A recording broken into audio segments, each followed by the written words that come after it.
I'm Denise Coe. And I'm Vic Carter. Here's what people are talking about tonight. Baltimore's controversial Confederate statues are gone.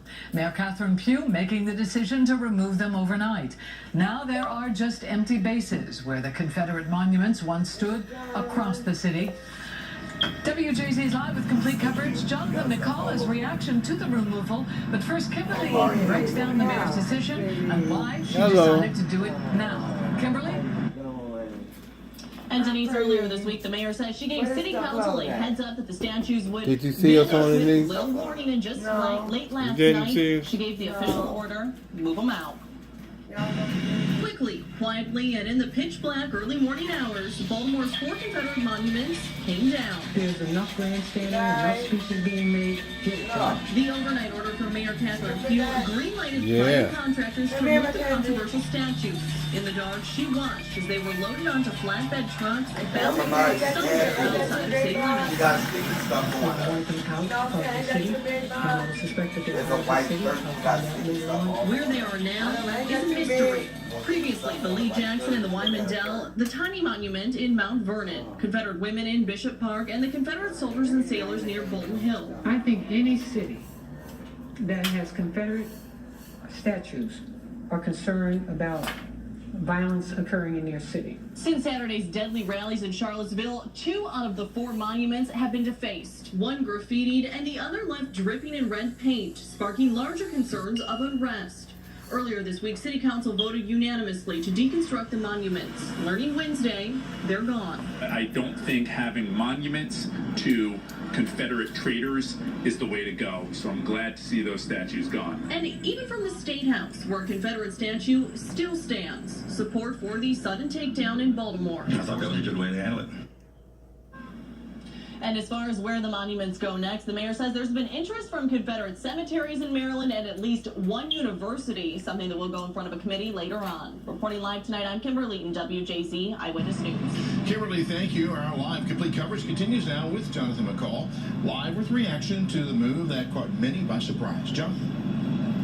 Yeah, a lot of mixed reaction from Here folks you go, today. Mackenzie. Watch this. Folks have been flocking to these statues all day long. Yeah, right taking here. Selfies, leaving mementos. Watch this. Reflecting on memories. No, not and this one. We on the other folks one. now saying that the removal of these statues Talking will to them. hopefully push a new conversation forward here in Baltimore. With tears in her eyes and a tremble in her voice. Well, I feel that the right thing is being done now. Oh, here it is, Rebecca Joyce Mackenzie. witnesses history, something like many others she thought would never happen. The fact that it happened overnight, I think, was just wonderful. A reminder of America's past, no more in Charm City. Overnight, In a Baltimore minute. City crews removed the city's 4 Confederate statues, loaded them up on a trip for a new home.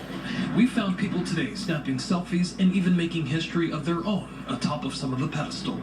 That didn't offend me at the same level It as is, the others.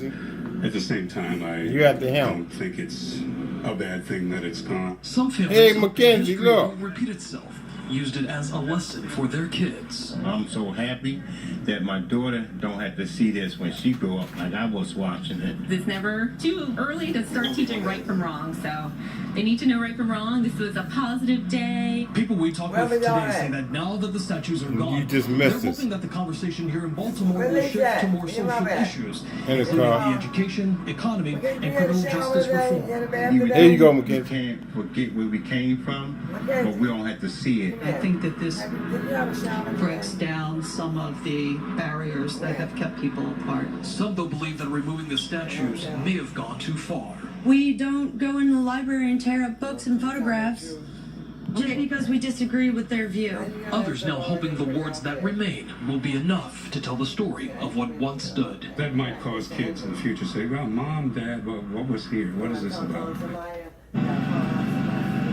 One of the questions that I've been asked today on Facebook and on Twitter from people all across the city is exactly what will happen to the pedestals and the bases that these statues once sat on now that they're gone. We did reach out to the mayor's office today for a comment who did say that a decision is in the works and that an announcement is expected soon. Live tonight at Wyman Park, I'm Jonathan McCall, WJZ Eyewitness News. Jonathan, thank you. And there is breaking news about the Roger Taney statue in Annapolis. According to our media partner in the Baltimore Sun, the State House Trust voted in favor of removing the monument of the Supreme Court Justice from the grounds of the State House.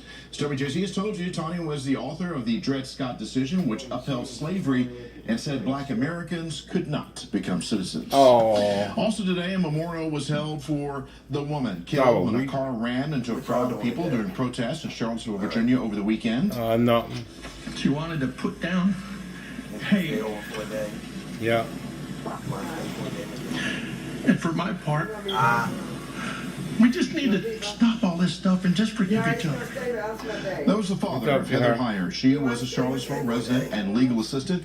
Many people wore purple to the